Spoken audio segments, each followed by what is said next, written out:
বিষয় কামনা দিবারাত্রি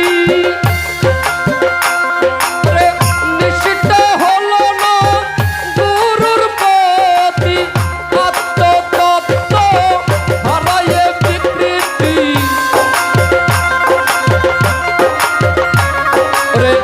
আত্মতত্ত্ব হারায়ে বিকৃতি কার্যকর হয় না কোন কারণে